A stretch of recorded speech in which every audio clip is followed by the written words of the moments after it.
बच्चों, आज हम लोग टेस्ट नंबर 5 का डिस्कशन करने जा रहे हैं, जिसका टॉपिक है electrostatics, current electricity, electrical instrument, magnetism, magnetic force, EMI and AC. तो चलिए स्टार्ट करते हैं क्वेश्चन नंबर 1 से।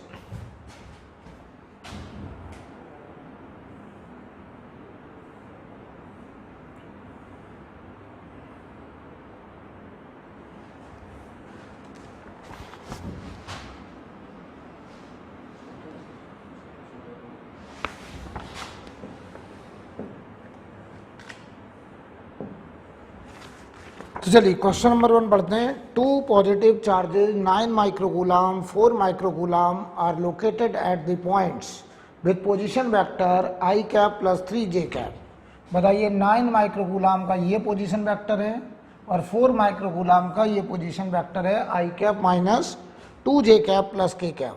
Find the position vector of the neutral point. Neutral point का मतलब है जहां पर इलेक्ट्रिक फील्ड 0 होगा। तो जरा आप हमको एक बात बताइए, ऐसे समझिए, यहां पे हमारा है 9 माइक्रोकूलम और यहां पे मान लीजिए 4 माइक्रोकूलम, ठीक है। और यहां पे हमारा कोई पॉइंट P है जहां पर इलेक्ट्रिक फील्ड 0 होना है। तो ये दूरी बताइए R1 है और ये मान लो R2 है।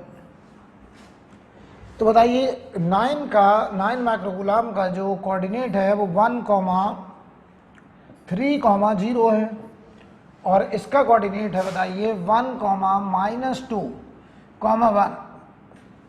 ये कोऑर्डिनेट है।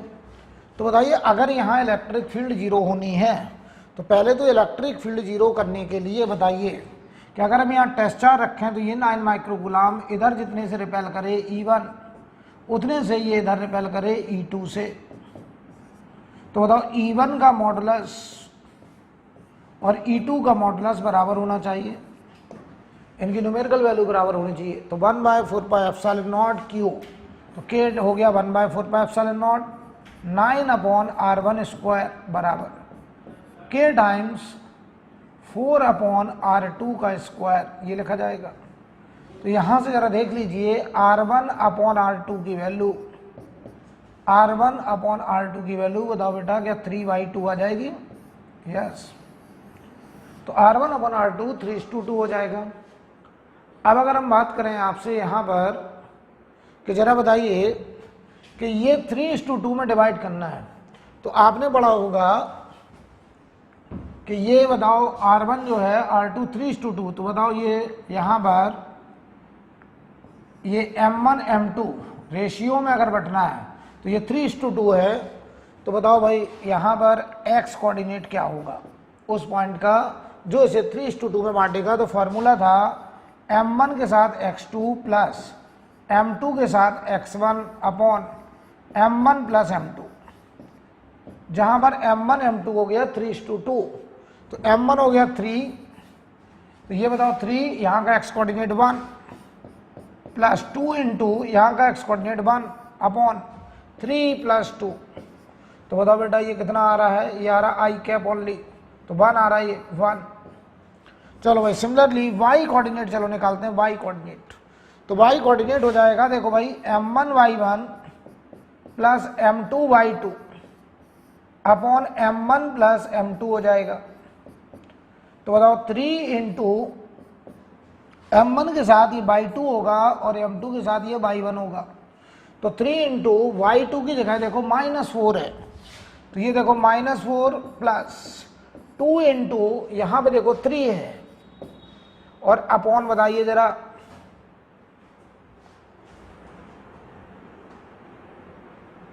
3:2 है ना। तो बताओ 3 के साथ -2 आएगा, सॉरी -2 है, ये देखिए y2 -2 है। तो ये बताओ बेटा -2 आएगा और 2 इंटू 3 और 3 प्लस 2, तो ये देखो 0 आ गया। तो y कोऑर्डिनेट 0 होगा।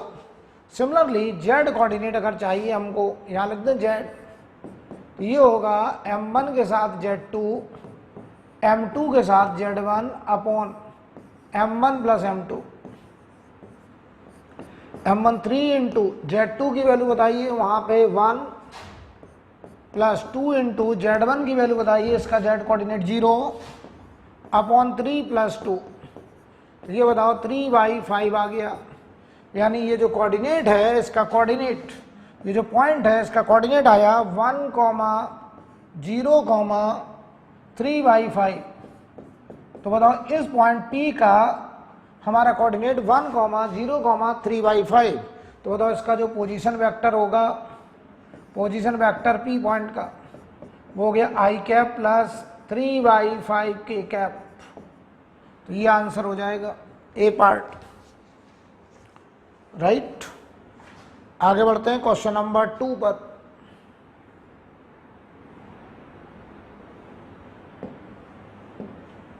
क्वेश्चन में कह रहे हैं what will be the force on minus Q. बताओ ये माइनस क्यू, तो ये प्लस क्यू, इस माइनस क्यू को बताइए ऐसे, एक मिनट,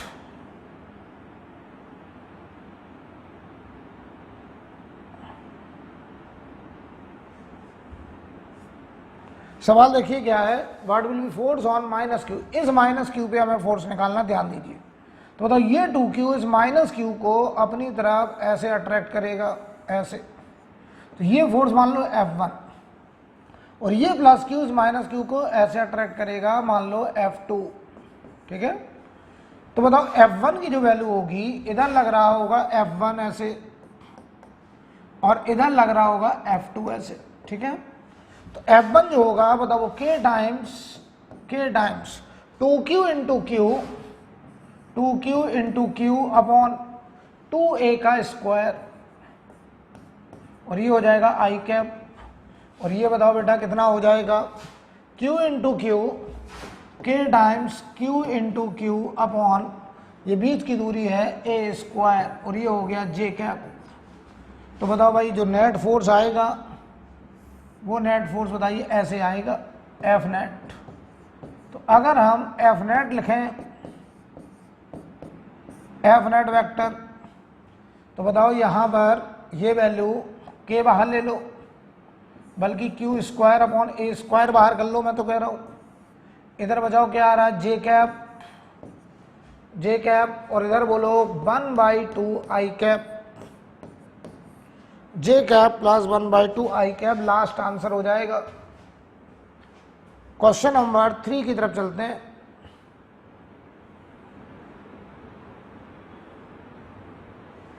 थर्ड नंबर क्वेश्चन पढ़ लो बेटा।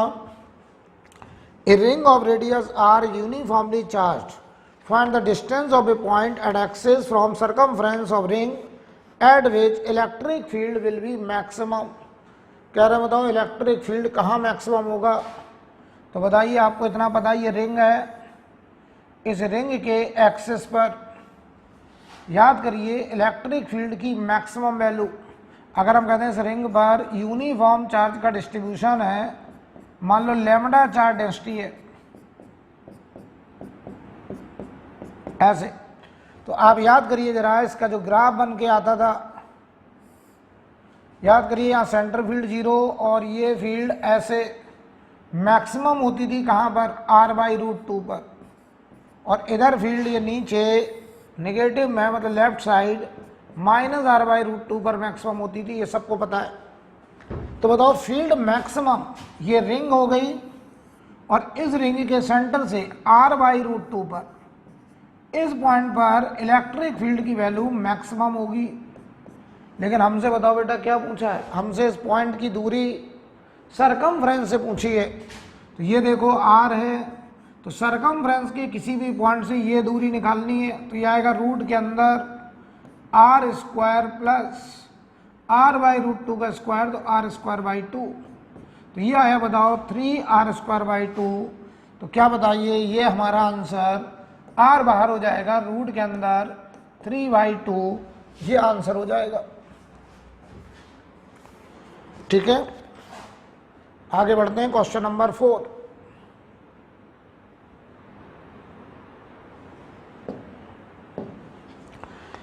कह रहे uniform electric field exist in the XY plane.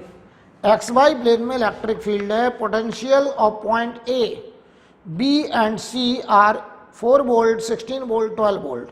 Electric field का वेक्टर खोजना, तो चलिए पहले वो पॉइंट समझ लो कहाँ होंगे।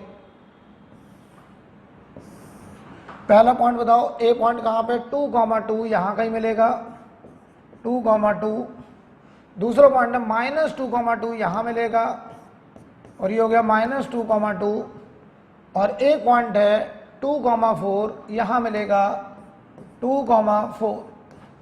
ये पॉइंट है ए, ये वाला पॉइंट है बी और ये वाला पॉइंट है सी। और ए पॉइंट का जो पोटेंशियल है बताइए वो यहाँ का 4 वोल्ट है, बी का बताओ 16 वोल्ट है और सी का बताइए 12 वोल्ट है। तो चलिए भाई एक्स वाई प्लेन में है तो एक्स कंपोनेंट भी होगा, वाई कंपोनेंट भी होगा। तो ये देखो हाई पोटेंशियल, ये लो पोटेंशियल, तो यहाँ जो इलेक्ट्रिक फील्ड होगा वो एक्स के अलॉन्ग होगा ऐसे ई एक्स। तो देखो मैं लिखूंगा ई एक्स इंटू ये दूरी बताओ यहाँ से लेके यहाँ तक, तो -2 से 2 बताओ ये 4 और बताओ इलेक्ट्रिक फील्ड इंटू बीच का distance high potential minus low potential, तो 16 - 4 12 वोल्ट। तो ई एक्स बताओ आ गया बेटा 3 और राइट साइड है तो आई कैप। अब आ जाओ इधर, ये हाई पोटेंशियल ये लो पोटेंशियल, तो इलेक्ट्रिक फील्ड ऐसे होगा नीचे की तरफ हाई से लो। तो हम लिखेंगे ई वाई इंटू बीच का डिस्टेंस, ये देखो 4 से 2 तक आना है 2 और बताओ हाई माइनस लो 12 में से 4 गया 8 वोल्ट। तो ई वाई बताओ बेटा आ गया 4 और डायरेक्शन नीचे की तरफ तो -j कैप। तो अब बताओ हमारा इलेक्ट्रिक फील्ड का जो वेक्टर आ रहा है वो हो गया है 3i कैप -4j कैप। ये हमारा आंसर राइट। क्वेश्चन नंबर 5 पे चलते हैं। सवाल में कह रहे हैं 2 metallic sphere of radii 2 centimetre and 3 centimetre are given charges -10 × 10⁻³ एक पे इतना चार्ज है, दूसरे पे इतना चार्ज है, connected by a conducting wire, the final charge on the higher sphere. तो ध्यान दीजिए, 2 कंडक्टर हमने आपको पढ़ाया था क्लास में, एक R1 रेडियस का है, एक R2 रेडियस का है। अगर हम इनको आपस में इंटरकनेक्ट कर दें तो इनका पोटेंशियल बताओ बराबर हो जाएगा और पोटेंशियल बराबर होगा तो KQ1/R1 और ये देखो KQ2/R2। तो यहां से आप देख रहे हैं कि Q1/Q2 की वैल्यू R1/R2 आ रही है। इसका मतलब चार्ज का रेशियो रेडियस के रेशियो में होगा। तो बताओ टोटल चार्ज ऐड करिए, तो जो Q टोटल है बताइए वो ऐड करो तो 40 × 10⁻³ इतने चार्ज को बटना है किस रेशियो में, तो रेडियस है 2:3, तो ये बताओ 2:3 में बटना है। तो बताओ बड़े वाले स्फीयर पे पूछा है तो जिसकी रेडियस 3 सेंटीमीटर है उस पर निकालना है। तो 2:3 का मतलब 5 से डिवाइड करो, 5वां हिस्सा हुआ 8 × 10⁻³ और हमें चाहिए बड़े वाले पर। तो बताओ जो Q2 होगा तो ये आएगा Q टोटल, पहले तो डिवाइड करेंगे 5 से क्योंकि 2:3 में बांटना है और फिर इस पे 3 हिस्से तो × 3। तो बताओ ये हमारा आ जाएगा 8 × 3 24 × 10⁻³ कूलम। ये हमारा आंसर हो जाएगा। ठीक है, क्वेश्चन नंबर 6।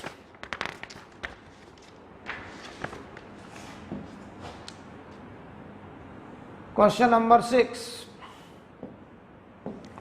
सवाल पढ़ लीजिए। Electric field in a region is radially outward with magnitude = α r। बताइए इलेक्ट्रिक फील्ड बराबर α r है। बताओ भाई एक uniformly charge solid non conducting sphere जिसके अंदर डेंसिटी रो होती थी, याद करिए, जिसके अंदर डेंसिटी रो होता था, उससे बताओ स्मॉल r दूरी पर जो इलेक्ट्रिक फील्ड होता था वो होता था ρr/3ε0। ρr/3ε0 ये हमने पढ़ा है। तो बताओ E की जगह α r कहा गया, α r बराबर तो ρr/3ε0, तो अल्फा की जगह बताओ बेटा ρ/3ε0 हो गया। अब हमसे पूछा गया है, हमसे कह रहे हैं r रेडियस के अंदर कितना चार्ज है।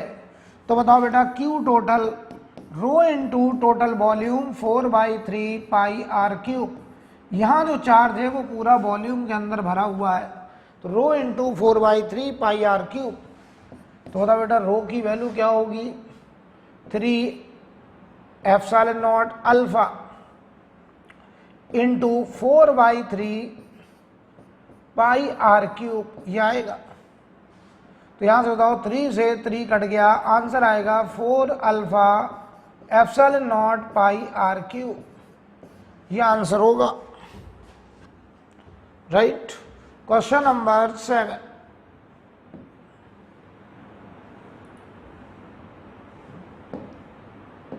बढ़िया सवाल है। ये एंगल बताओ 30 डिग्री है, तो आपसे कह रहे हैं बताओ इलेक्ट्रिक फील्ड का मैग्नीट्यूड बताना है।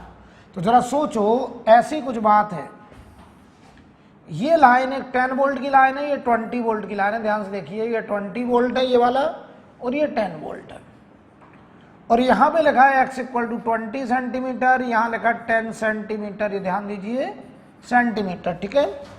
तो बताओ इलेक्ट्रिक फील्ड की direction high potential to low potential. तो बताओ यहां से, अच्छा इलेक्ट्रिक फील्ड हमेशा इक्वी पोटेंशियल सरफेस के परपेंडिकुलर होता है। तो ये देखो इक्वी पोटेंशियल लाइन है, यहां से अगर हम परपेंडिकुलर ड्रॉ कर दें ऐसे, तो ये डायरेक्शन होगा इलेक्ट्रिक फील्ड का। ये गैप बताओ 10 सेंटीमीटर का है, ये एंगल 30 डिग्री है। तो बताओ अगर ये 90 तो हाइपोटेनस हो गया, ये कॉस हुआ, ये साइन हुआ, तो ये जो दूरी हुई ये दूरी, तो ये बताओ 10 का साइन 30, ये 10 का साइन 30, और साइन 30 बेटा हाफ होता है, तो E इंटू ये डिस्टेंस हाफ, साइन 30 हाफ होता है इंटू 10, तो ये 10 साइन 30 हाफ इंटू 10, और ये सेंटीमीटर में है तो मीटर में कन्वर्ट कर दिया, बराबर high potential minus low potential, तो 20 माइनस 10। तो देखो बेटा यहां से E इंटू ये बताओ 10 हुआ है, E इंटू 10 की पावर -1/2 बराबर 10, तो ये बताओ 200 आ गया, 200 वोल्ट पर मीटर, ये हमारा इलेक्ट्रिक फील्ड का मैग्नीट्यूड होगा। क्वेश्चन नंबर 8 एकदम स्टैंडर्ड क्वेश्चन है, मैंने क्लास में कराया है। बताइए एक सॉलिड स्फीयर में से अगर हम इतना कैविटी कट कर लें, तो इस कैविटी के सेंटर पे यहाँ यहाँ यहाँ हर जगह बताइए जो इलेक्ट्रिक फील्ड आती थी वो ρd/3 एप्सिलॉन नॉट आती थी, और जो d होता था बताइए वो इस बड़े वाले स्फीयर के सेंटर से कैविटी के सेंटर तक का गैप, ये हमारा d होता था। तो बताओ इसका आंसर था नॉन जीरो एंड यूनिफॉर्म, बहुत ही स्टैंडर्ड क्वेश्चन, क्लास में कराया मैंने। 9 नंबर देखिए, 9 नंबर सवाल पढ़िए, कह रहा था electric field at A distance 3r/2 from the centre of A charge conducting spherical shell. बताओ एक स्फेरिकल सेल है बेटा, तो चार्ज कहाँ होगा, सरफेस पर, अंदर हॉलो है, अंदर कोई चार्ज नहीं है, ध्यान रखना अंदर कोई चार्ज नहीं है, ये R है, अंदर कोई चार्ज नहीं है। तो electric field at A distance r/2 from the centre, तो बताओ इस सेंटर से r/2 दूरी पर, यहां से r/2 दूरी पर, इस पॉइंट पर हमको बताना है इलेक्ट्रिक फील्ड। तो ये पॉइंट P है। तो याद करो अगर हम यहाँ से कोई भी गॉसियन सरफेस पास करें तो इनक्लोज चार्ज 0 आएगा, तो इस पॉइंट P पर बताओ अंदर इलेक्ट्रिक फील्ड 0 आएगा, तो आंसर होगा 0। राइट। क्वेश्चन नंबर 10 भी गॉस लॉ का क्वेश्चन है, ये भी हमने आपको पढ़ाया था कि हम लोग जो लिखते हैं सरफेस इंटीग्रल E.ds, इसमें ये जो E होता है वो नेट होता है, और इसे हम लोग लिखते हैं Q enclosed upon epsilon naught. तो बताइए E.ds में जो E होता है वो due to all charge net field, और Q होता है उस गॉसियन सरफेस के अंदर का चार्ज। तो बताओ इस गॉसियन सरफेस पर जो फील्ड आएगा वो ड्यू टू ऑल 3 चार्जेज आएगा। राइट। क्वेश्चन नंबर 11, बताओ भाई, पोटेंशियल डिफरेंस पूछा हमसे between point A and B, यानी हमको बताओ बेटा क्या निकालना, वी ए माइनस बी भी चाहिए, ध्यान देना। तो बताओ सबसे पहले तो डी बी बराबर minus E dot D R, और इलेक्ट्रिक फील्ड अगर 2D में है तो डी आर भी हम 2D में ही कंसीडर करेंगे। माइनस बाहर ये होगा देखो 3i cap plus 4y J cap dot product, D R हमारा हो जाएगा D X I cap plus D Y J cap. तो ये देखो डी वी बराबर आई का आई से जे का जे से, तो minus 3dx minus 4y dy, ये बन गया बेटा डिफरेंशियल इक्वेशन। इसको करेंगे हम इंटीग्रेट। लिमिट बताइए, लिमिट। तो जब यहां पर x हमारा 0 होगा, 0 से 2 जाएगा, और y हमारा -1 से 2 जा रहा है, तो यहां का पोटेंशियल a से b जा रहा है। तो बताओ इसका इंटीग्रेशन इधर बचेगा V B minus B A, minus पूरे से बाहर रखिए, तो यहां देखो 3x और x पे लिमिट हो जाएगा 0 से 2 plus Y square by 2, 2 cut जाएगा वाई स्क्वायर, और लिमिट आएगा -1 से 2। तो ये बन गया देखो V A minus V B बराबर, माइनस को हमने इधर भेज दिया। अब देखो भाई 3 टाइम्स ये बनेगा 2 माइनस 0 प्लस 2 टाइम्स 2 स्क्वायर -1 का स्क्वायर, तो V A minus V B बराबर 6 plus 6 12 volt, 12 volt. 12 number question देखो बेटा, क्वेश्चन नंबर 12 से शुरू कर रहे हैं। 12 नंबर में कह रहे हैं हमसे कि वी ए माइनस वी बताइए। तो सबसे पहले तो याद करो चार्जिंग ऑफ प्लेट्स हमने क्या पढ़ाया था, टोटल चार्ज को ऐड करेंगे।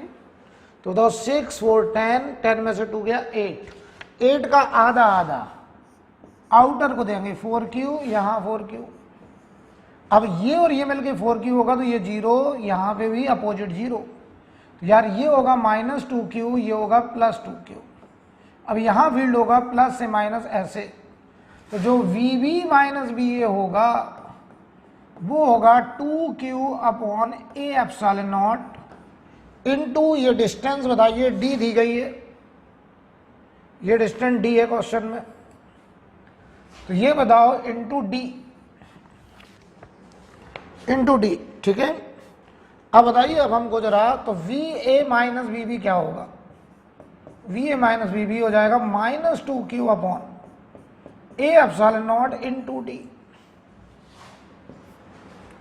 राइट। आगे देखिए क्वेश्चन नंबर 13। 13 नंबर बहुत ही आसान सवाल है। बताइए, कह रहे हैं इलेक्ट्रिक फील्ड की डायरेक्शन बताइए। तो इलेक्ट्रिक फील्ड होता है high potential to low potential, तो ये देखो 80 वोल्ट 70 वोल्ट ये इलेक्ट्रिक फील्ड होगा, राइट वर्ड। तो आंसर या तो फर्स्ट है या थर्ड है। अब हमसे पूछ रहे हैं rank the path according to magnitude of work done, greatest is first work done. तो जरा बताओ, जो पहला पाथ है उसमें हम 1 से यहां तक गए, तो इनके बीच का पोटेंशियल डिफरेंस 10 है, और 2 में यहां से यहां तक गए, इनके बीच में भी पोटेंशियल डिफरेंस 10 है। तो बताओ वर्क डन जो होता है वो हमने पढ़ा Q इंटू डेल्टा बी। तो बताओ इन दोनों केस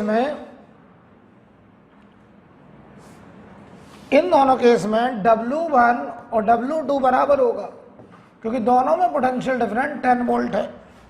लेकिन बताओ जो थर्ड पाथ है 80 वोल्ट से यहां तक है 60, तो थर्ड में जो डिफरेंस है W3 देखो, Q इंटू डेल्टा बी की जगह 20 वोल्ट, और जो W4 होगा 70 से बताओ 50 तक आए, तो Q इंटू 20, तो ये दोनों बराबर होंगे तो W3 बराबर W4 होगा, और ये बड़ा है W1 W2 बराबर होंगे। तो आंसर बताइए 3 4 बराबर और 2 1 बराबर आंसर 3। बढ़िया सवाल, एकदम कॉमन सेंस क्वेश्चन। 14 नंबर देखो बेटा, बताइए पोटेंशियल कैसी क्वांटिटी, स्केलर, तो फर्क नहीं पड़ता, ये चार्ज यहां प्लस यहां माइनस फर्क नहीं पड़ता, इन एंगल का कोई रोल नहीं है। Potential is scalar quantity. Her charge बताओ सेंटर से यहां से बताइए हर चार्ज कितनी दूरी पे, r। तो अगर हमें सेंटर का पोटेंशियल लिखना है तो मैं लिखूंगा 1/4 पाई एप्सिलॉन नॉट, इधर बताओ plus q by r minus 2q by r, और ये प्लस 3q बाई r, ये लिखा जाएगा। तो आंसर आएगा 1/4 pi epsilon not 2q by r। तो ये बनेगा q upon 2 pi epsilon not r, ये आंसर हो जाएगा ए पार्ट। चलिए क्वेश्चन नंबर 15,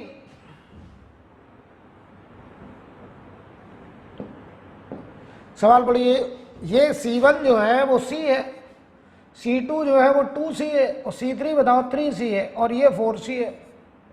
तो हमसे कह रहे हैं the ratio of the charges on C2 and C4, तो पहले C4 पे निकाल दे रहा है। तो जो Q4 होगा वो बताओ C4 इसका कैपेसिटेंस, और इस कैपेसिटर के अक्रॉस ये वोल्टेज देखो V वोल्ट होगा इंटू V, तो ये आएगा 4CV Q4। अब आओ यहां से लेके यहां तक ये तीनों बताओ सीरीज में है, तो सीरीज में बताओ इस रास्ते का C इक्विवेलेंट, तो 1/C इक्विवेलेंट बराबर 1/C 1/2C और 1/3C। अब एलसीएम लीजिए, 3C आएगा एलसीएम, तो 6 आएगा एलसीएम।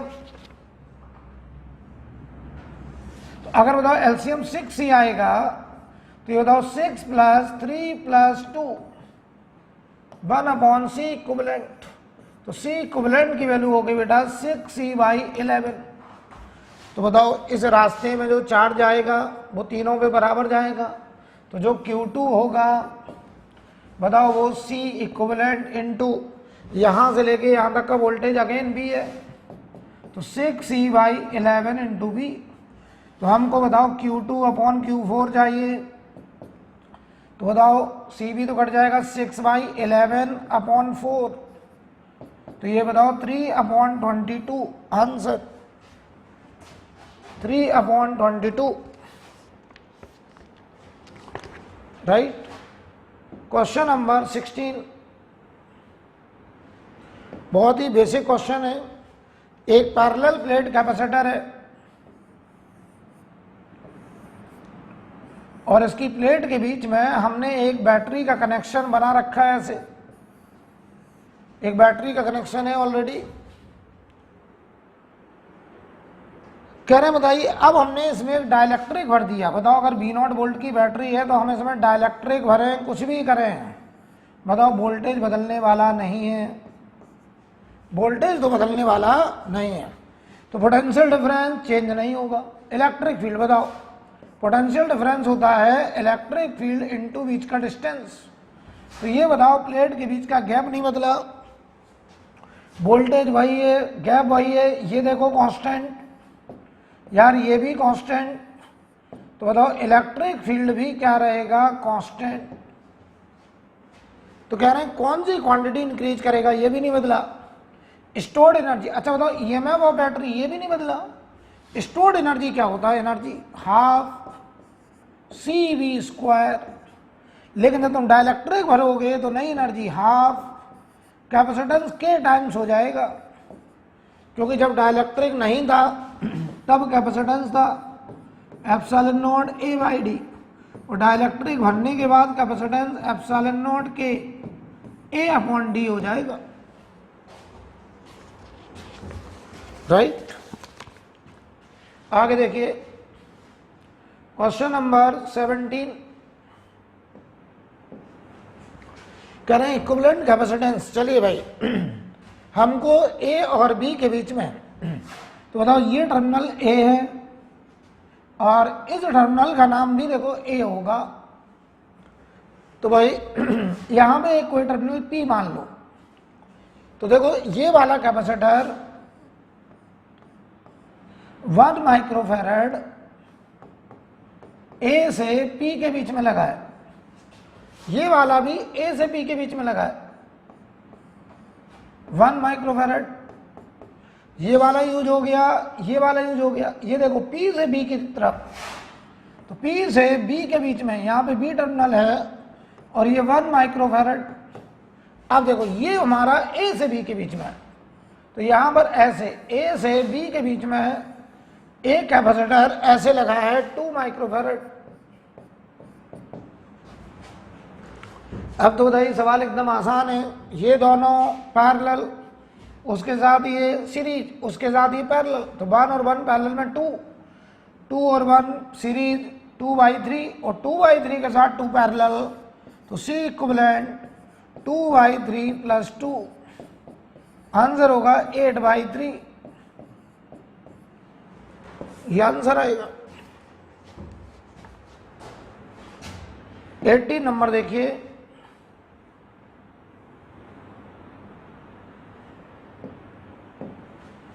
हमसे कह रहा है in the given circuit point C is connected to the अर्थ।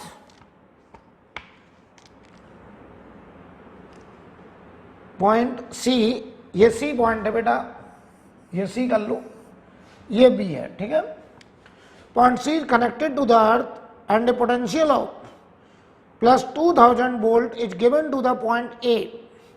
यहां का 2000 वोल्ट वोल्टेज है, कह रहे potential at point B, B point का हमें पोटेंशियल बताना है, ठीक है भाई। तो बताओ इन दो के बीच में कितना पोटेंशियल डिफरेंस है, 2000 वोल्ट। तो पहले सी इक्विवेलेंट निकालो, तो जो चार्ज फ्लो होगा high potential to low potential, C equivalent into B naught, 10 और 10 5 और 5 और 10 15 और 15 और 5 इज अगेन सीरीज, तो C equivalent 5 into 15 upon 5 plus 15, तो ये 5 इंटू 15 अपॉन 20, तो यह आएगा 15/4 माइक्रोफैरड। तो बताओ भाई यहां से जो चार्ज फ्लो करेगा Q, वो Q हो गया 15/4 इंटू 2000, तो यह आया 15 इंटू 500, इतना आ गया माइक्रो कूलम। अब बताओ जब ये चार्ज यहां पहुंचा प्लस यहां माइनस, तो ए से बी के बीच का पोटेंशियल डिफरेंस Q/C, तो Q हो गया हमारा 15 इंटू 500 अपॉन C हो गया 5, तो ये आ गया बेटा 1500 वोल्ट, 1500 वोल्ट।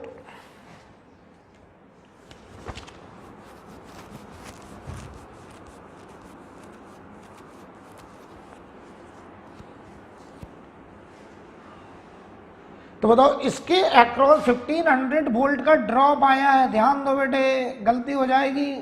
ये ड्रॉप आया, ड्रॉप पूछा गया है potential at point B, potential पूछा है, तो सोचो यहाँ 15 वोल्ट का ड्रॉप, तो ये नहीं होगा, आंसर होगा 500, क्योंकि यहां से चले 1500 वोल्ट का ड्रॉप होगा, तो यहाँ का वोल्टेज 500 बचेगा। तो ये देख लीजिए क्या पूछा है, हमें डिफरेंस नहीं पूछा है, हमें पूछा है इस पॉइंट का पोटेंशियल कितना होगा। तो आंसर होगा देखो VA, यहां ड्रॉप हुआ कितना 1500 और हम पहुंच गए VB पर, तो A का पोटेंशियल 2000 है माइनस 1500, ये आ गया आंसर 500, ये होगा आंसर। ये जल्दबाजी में गलत हो सकता है। 19 नंबर देखो बेटा, the amount of charge on this capacitor, बताओ यहां पर इंटरनल रेजिस्टेंस इसका है 0.5 ओम, ठीक है। तो बताओ भाई इस पे चार्ज पूछा है, तो चार्ज आएगा स्टेडी स्टेट में t tending to infinite, capacitor behave like open circuit. तो बताओ कैपेसिटर ओपन सर्किट के जैसा, ये 1 ओम, ये 1 ओम और ये हमारा ओपन सर्किट और ये 2 ओम, ठीक है। और यहां पर ये हो गया 2.5 वोल्ट और इसका रेजिस्टेंस है 0.5 ओम। ये सर्किट हमारा बनेगा बेटा, ठीक है। तो समझ लो जरा,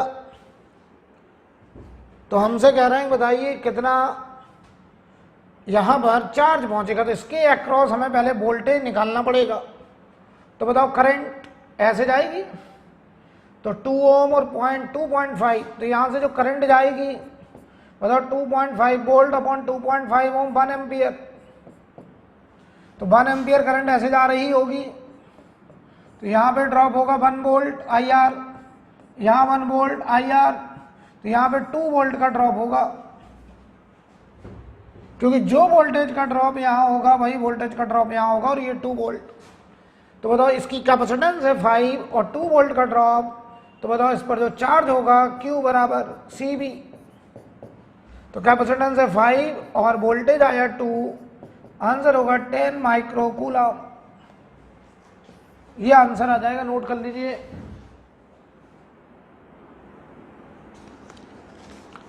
राइट,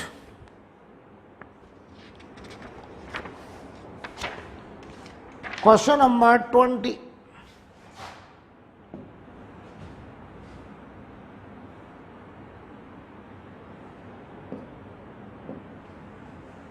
नंबर में हमसे कह रहे हैं the capacitance of the system between point A and B। तो भाई इन प्लेट्स की जरा नंबरिंग कर दो भाई, इन प्लेट्स का हम अपनी तरफ से नंबर दे रहे हैं, यहाँ 1, ये 2, ये 3, ये 4, ये 5, 6, 7। अच्छा एक मिनट, हम लोग जो नंबर देंगे यहाँ 1 2 3 लिखा है, तो हम लोग यहां से नंबर करेंगे क्योंकि ये वाली सरफेस कैपेसिटर नहीं बनाएगी। 1 2 3 4 5 6 7 8, 4 कैपेसिटर बनेंगे, 8 सरफेस है। हमको A और B के बीच में कैपेसिटर निकालनी, तो एक लाइन A और एक लाइन B ऐसे खींचते थे। अब हम लोग प्लेट्स का कनेक्शन करेंगे, तो A का कनेक्शन देखो किससे, 2 से, 2 के सामने 1, 1 का कनेक्शन 7 से, 7 के सामने कौन, 8, और 8 का कनेक्शन B से, ये लो। अब देखो A का कनेक्शन 3 से, 3 के सामने 4, और 4 का कनेक्शन B से डायरेक्ट है, ये लीजिए। अब आओ भाई, A का कनेक्शन 2 और 3 दोनों से दिखा चुके हो, अब आओ बचा कौन, 1 2 3 4 5 6 बच रहा है, तो B का कनेक्शन 5 से है, तो B का कनेक्शन हमने 5 से अगर दिखाया, ध्यान देना, तो 5 के सामने बताओ 6 है,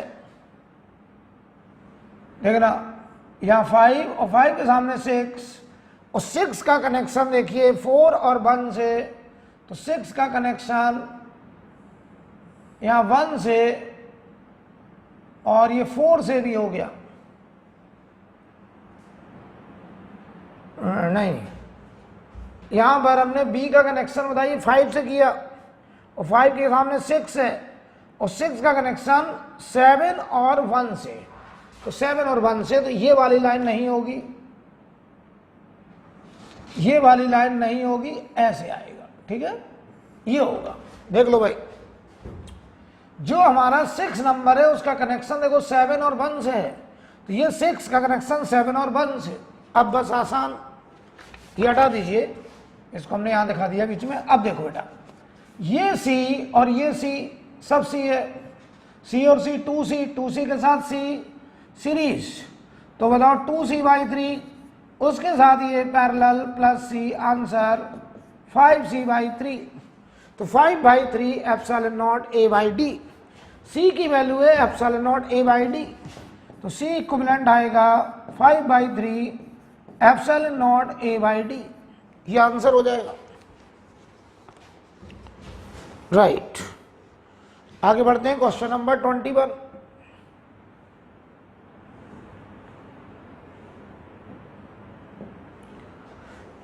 क्वेश्चन में कह रहे हैं an uncharged capacitor of capacitance 4 microfarad, a battery of EMF 12 volt and a resistance 2.5 mega ohm are connected in series. The time after which, बताओ BC बराबर 3VR। कह रहे हैं कितने टाइम के बाद ऐसा होगा।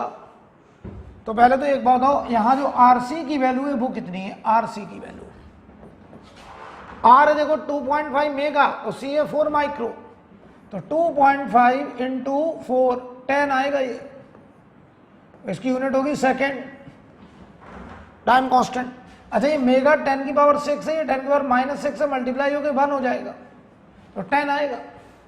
अब देखो BC प्लस VR मिल करके 12 वोल्ट होगा और BC की जगह हम 3VR रख दें तो VR की वैल्यू हो गई बेटा 3 वोल्ट। देख लो VR होता है IR, I की वैल्यू होती है V0/R e power -t/τ, tau होता है RC इंटू R बराबर 3 से ये R से R कट गया। V0 की वैल्यू देखो बेटा 12 है, तो ये 12 रख दो, e पावर t/RC की वैल्यू 10 और 3/12 यानी 4 की पावर -1, दोनों तरफ लॉग ले लो, तो -t/10 ये देखो ln e -1 ln 4, माइनस खत्म हो गया, t बराबर 10 ln 4, तो ये देखो 20 ln 2, तो ये हो गया 20 और ln 2 की वैल्यू 0.693, तो ये आएगा 13.86 सेकेंड, आंसर ए पार्ट। बढ़िया सवाल, ठीक है। आगे बढ़ते हैं।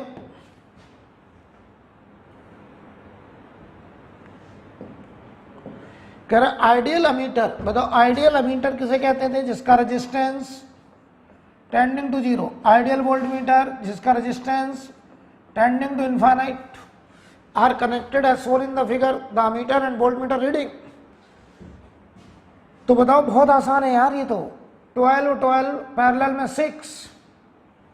6 to 8, तो यहां से करंट गई 20/8 2.5 एम्पियर, और ये 2.5 आधी आधी बटेगी, तो इसमें गई 1.25 एम्पियर, इसमें 1.25 एम्पियर, यहाँ 2.5 इकट्ठी हुई, तो 2.5 इंटू 2 ये 5 वोल्ट, तो आंसर सेकेंड। एकदम आसान है बेटा, देख लीजिए क्वेश्चन नंबर 23।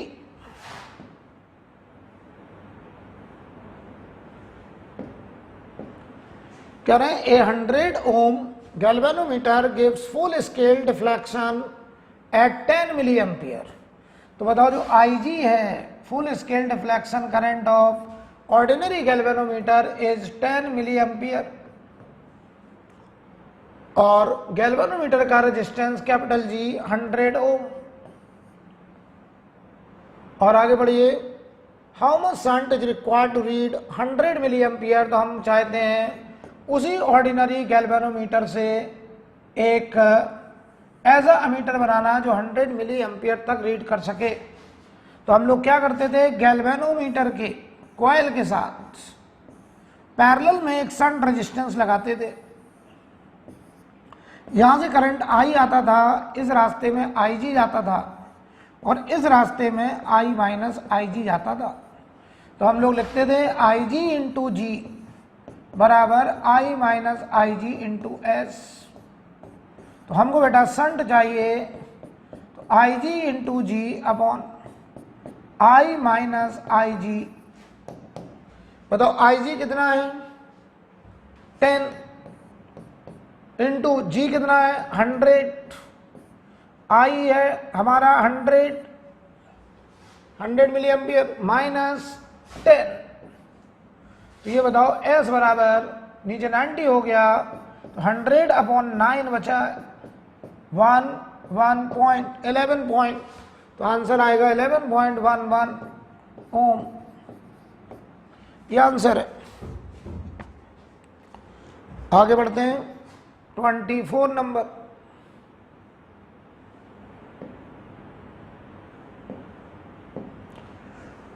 ट्वेंटी फोर में कह रहे हैं गैल्वेनोमीटर की रीडिंग 0 तो यहाँ करंट 0 होगी।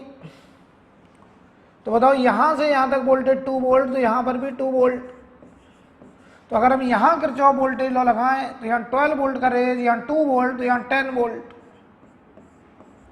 और अगर यहाँ 10 वोल्ट तो यहाँ से जो करंट जाएगी 10/500 आई हो गया 10/500, राइट, 10/500। तो बेटा यहाँ पे जो करंट आएगी वो करंट हो जाएगी 1/50 एम्पियर। ये हो गई करंट। अब ये करंट हमारी ऐसे फ्लो करेगी यहाँ पे, क्योंकि इधर तो करंट जानी नहीं है। तो इस रेजिस्टेंस में जो वोल्टेज आएगा वो IR होगा। और ये बताओ 2 वोल्ट है और इसमें जो I जा रहा है वो 1/50 है इंटू R, और R हो गया बताओ 100 ओम। 100 ओम ये हमारा आंसर, राइट। आगे देखिए 25 हमसे क्या पूछ रहा है, resistance required to use it as a volt meter of range. तो क्या तरीका था, V बराबर I G G plus R, ये R हमें निकालना है। तो वोल्टेज 5 वोल्ट, आई जी की वैल्यू है हमारी 100 माइक्रो एम्पियर, 100 माइक्रो एम्पियर 10 की पावर -6, और जी हमारा गैल्वेनोमीटर का रेजिस्टेंस 10 प्लस आर, ये आएगा देख लीजिए। तो ये बताओ 5 इंटू 10 की पावर 4 -10 बराबर आर हो जाएगा, ठीक है। कोई प्रॉब्लम? तो यहां पर आप जरा बताइए, यहां से ये 10 की पावर -4 बचा, यहां आ गया, तो सॉल्व कर लेना। तो R बराबर 50,000 में से 10 माइनस होगा, 50,000 में से 10 माइनस हो रहा है। एक बार कैलकुलेशन देख लो भाई। Resistance required to use at a voltmeter of range this. तो ये देखो 100 माइक्रो एम्पियर है, 10 की पावर -6 जी प्लस आर, और जी हमारा हो गया 10, तो ये 10 की पावर -4 हुआ, तो ये हमारा आंसर आएगा। तो ये बताओ बेटा आंसर जो आएगा ये आएगा 49,990, ये आएगा, यानी 49.9 किलो ओम। ये आएगा 49.9 kilo ohm, right, kilo ohm. अब देखिए 26 हमसे इंटरनल रेजिस्टेंस पूछा पोटेंशियोमीटर के केस में। तो R बराबर कैपिटल R L1/L2 -1। तो बताओ ये स्मॉल r, कैपिटल R की वैल्यू है यहां पर 2 ओम L1। पहले वाली रीडिंग बताइए भाई कितनी थी 125, बाद में कितनी हो गई हाफ। तो पहले 125, बाद में बताइए हाफ हो गया, तो ये 2 - 1 बचा, ये हाफ है आधा। तो आंसर आएगा 2 ओम। 27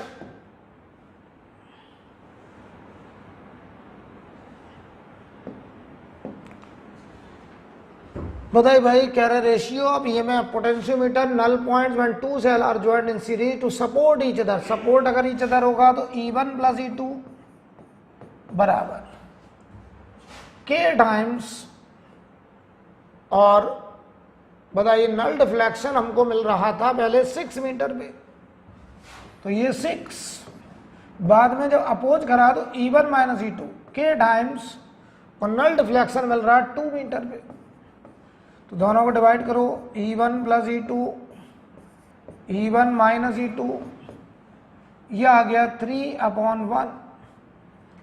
तो आप क्रॉस मल्टीप्लाई कर दो, तो E1 plus E2 3E1 minus 3E2, तो ये हो गया 4E2 बराबर 2E1, तो 2E2 बराबर E1, सही है, यस। तो E1 अपॉन E2 बराबर 2:1।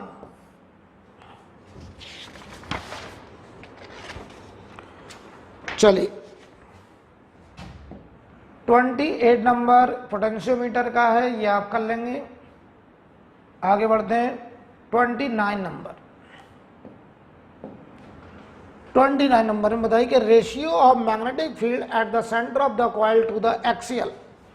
तो बताइए करंट कैरिंग कॉइल अगर है ऐसे, तो इसके सेंटर पर जो मैग्नेटिक फील्ड का एक्सप्रेशन है वो होता है μ0/2I/r। आर इसकी रेडियस है, अगर इसमें करंट I है, और इसके एक्सिस पर x दूरी पर यहां अगर कोई पॉइंट P है, तो इस पॉइंट P पर मैग्नेटिक फील्ड का रिजल्ट होता है μ0/2I/r² upon r² plus x² का पावर 3/2, राइट। और बताओ वो डिस्टेंस कितनी दी गई है, r√3 यहां रख दीजिएगा।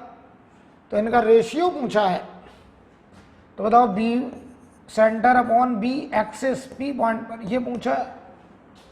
तो बताओ यहां पर ये रेशियो बताइए, आप निकाल लीजिए, वैल्यू रख दीजिए, x की जगह पर √3r रखना है। तो बताओ यहां पर आएगा 1 + 3 हो जाएगा का पावर 3/2 अपॉन बाकी सब कट रहा है 1, ये 4 की पावर 3/2, तो बताओ ये आएगा 8:1, ये आएगा आंसर लास्ट। वैल्यू रख लीजिए, रेशियो आ जाएगा। तो 30 नंबर देखो बेटा,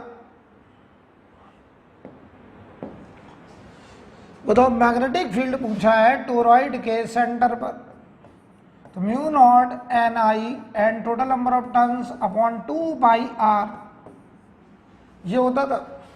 अब बस वैल्यू रख दो, तो μ0/4π की वैल्यू इक्वल टू 10 की पावर -7 होता है। तो μ0/2π की वैल्यू 2 × 10 की पावर -7 हो जाएगा। तो यहाँ रख देना 2 × 10 की power -7, total number of turns 500 है, करंट जो है 0.1 है, और रेडियस जो है वो 10 सेंटीमीटर है, तो 10 × 10 की पावर -2।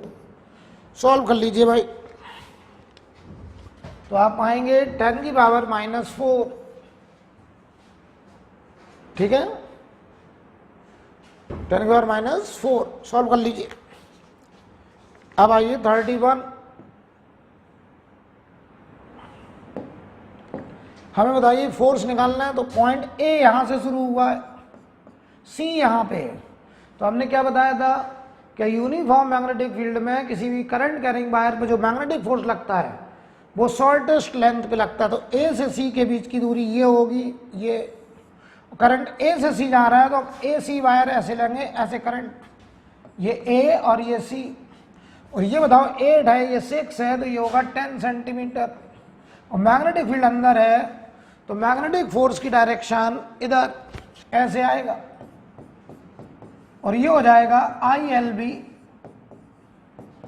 अब सॉल्व कर लीजिए, जो करंट है वो 3 एम्पियर, लेंथ हो गई 10 सेंटीमीटर, तो -2 मीटर में करेंगे, और जो मैग्नेटिक फील्ड है वो 10 है, तो ये हुआ 30 इंटू 10 की पावर -1, तो आया 3 न्यूटन।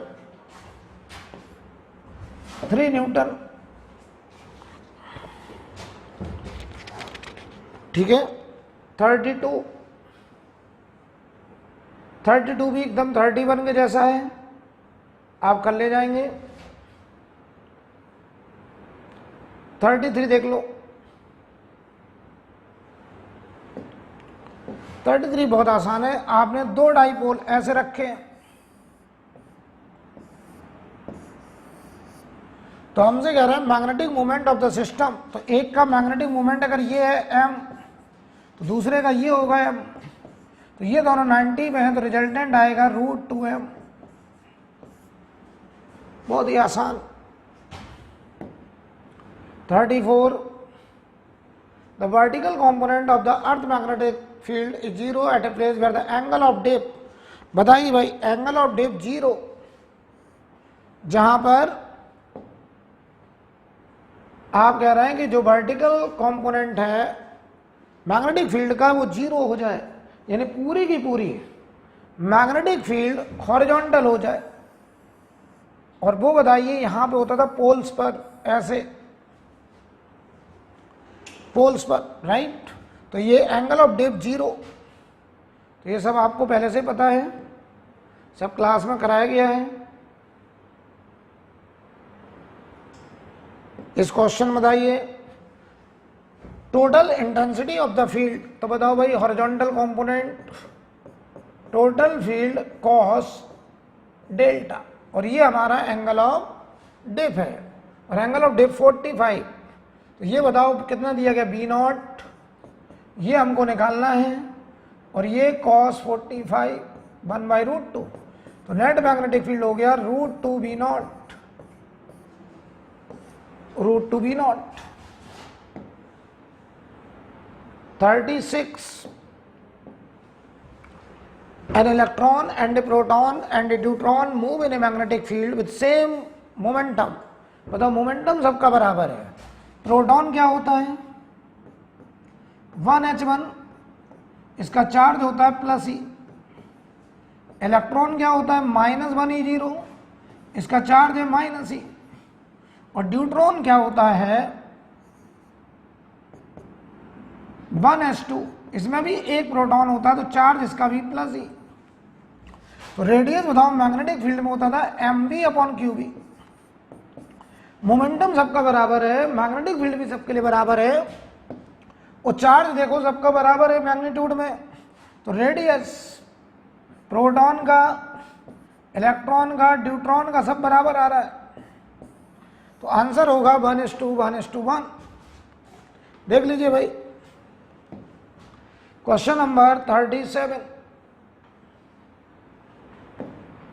सवाल में कह रहे हैं हमसे ratio of initial to final current, बताओ इनिशियल करंट t = 0 पर inductor open circuit, inductor open circuit, तो ये बताओ सर्किट ऐसे बनेगा, ये R, जहां इंडक्टर है वहां ओपन कर दीजिए, ये R और ये R, तो बताओ ये करंट ऐसे जाएगी, तो शुरुआत में जो करंट होगी इनिशियल वो होगी V/2R, राइट। और t tending to infinite, inductor behave as wire, तो ये बताओ यहां पर एक R बचेगा और ये एक R बचेगा, और ये देखिए, ठीक है, और ये भी वोल्ट, ठीक है। अब बताओ जरा, तो ये दोनों पैरेलल में, उसके साथ ये सीरीज, तो I जो होगा वो V/R/2 + R 3R/2, तो ये हमारा फाइनल करंट।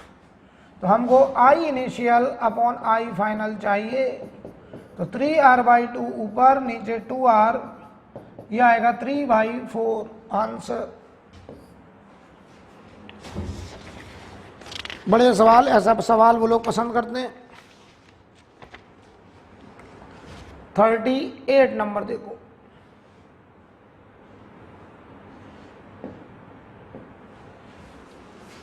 तो भाई VA माइनस VB चाहिए t इक्वल टू 0 पर। करंट बताओ t बराबर 0 पर, अगर हम यहाँ t को 0 रख दें तो करंट आएगा 2 एम्पियर। अच्छा, di/dt की वैल्यू क्या है? di/dt की वैल्यू, इसको डिफरेंशिएट करो तो बताओ 1 आ रहा है। तो इंडक्टर का जो वोल्टेज होगा वो माइनस L di/dt, तो माइनस L की वैल्यू बताओ कितनी है? इंडक्टेंस 1 हेनरी और di/dt 1, तो माइनस 1 वोल्ट। तो चलो हम ए से शुरू करें, किरचॉफ वोल्टेज लॉ। यहां गए ड्रॉप IR, I कितना 2 एम्पियर और R है हमारा 3। यहां बताओ ड्रॉप हुआ माइनस L di/dt 1 वोल्ट, और यहां बताओ प्लस का 10। हम पहुंच गए B पर, तो यहां बताओ VA माइनस VB पूछा हमसे, तो ये बताओ 6 + 1 - 10, तो ये आएगा -3 volt answer. 39 number,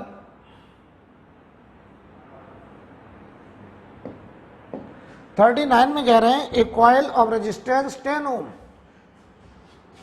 have the magnetic flux इतना, if the magnetic flux change to इतना। बताओ यहां से यहां तक चेंज हो गया, तो बताओ देन द इंड्यूस चार्ज, तो आपने पढ़ा होगा डेल्टा Q बराबर डेल्टा फाई अपॉन रेजिस्टेंस। तो कितना फ्लक्स चेंज हुआ? तो 5.5 से 5 हुआ, तो 0.5 इंटू 10 की पावर -4 अपॉन R बोलो जरा 10, तो ये हुआ 5 इंटू 10 की पावर -6, यानी आंसर हुआ 5 माइक्रो कूलम। राइट। 40 नंबर देखो बेटा, बताओ इधर 4L इधर 2L है, तो E इंड्यूस्ड, याद करो result, V ω/2 L1 square minus L2 square.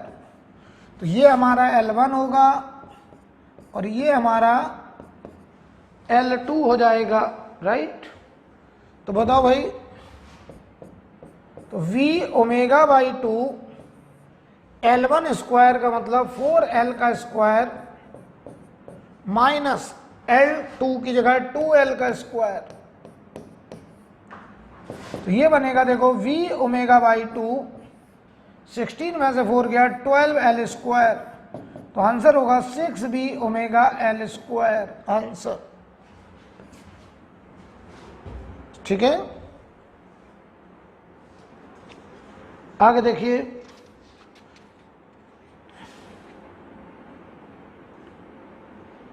ये L स्क्वायर ओमेगा स्क्वायर नहीं होगा, इधर होगा L स्क्वायर। चलिए अगला क्वेश्चन,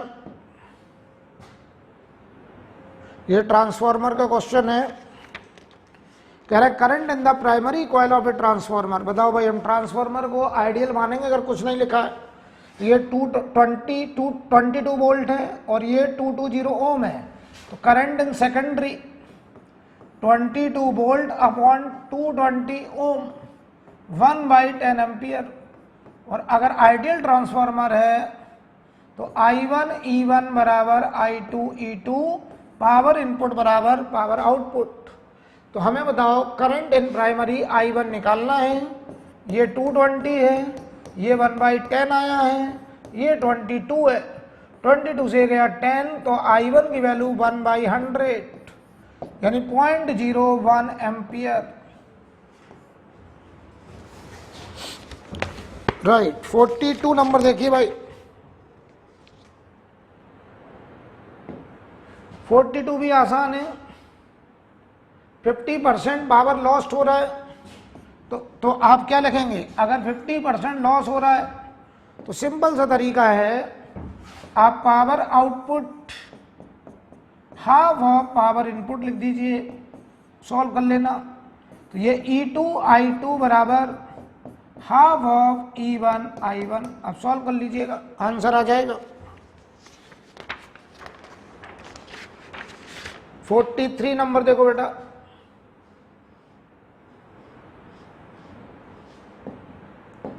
हमको decreasing order of potential energy होती थी minus M B cos theta, जहां पर theta angle between magnetic movement and magnetic field.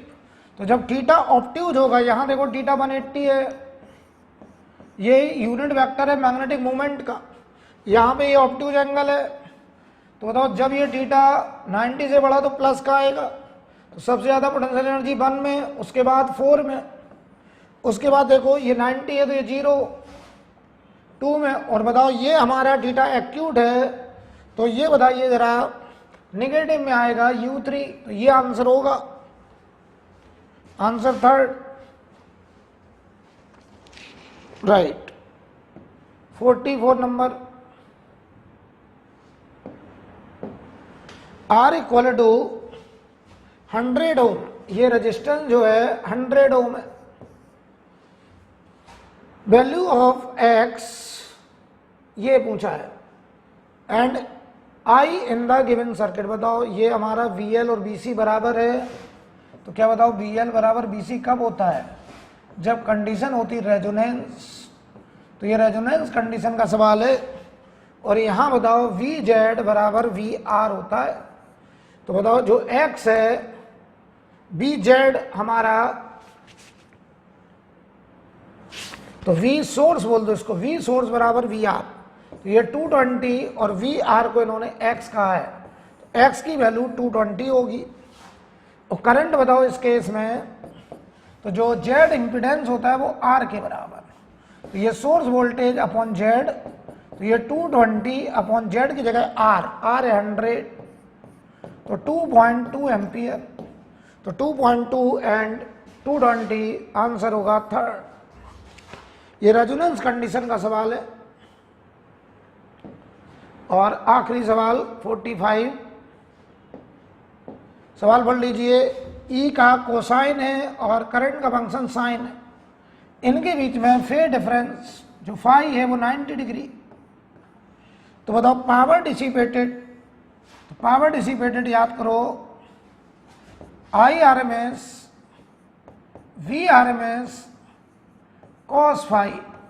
Phi अगर 90 है, अगर ये 90 रख दें तो cos 90 0, तो इस सवाल का आंसर होगा 0। तो ये बॉटलेस पावर का केस है।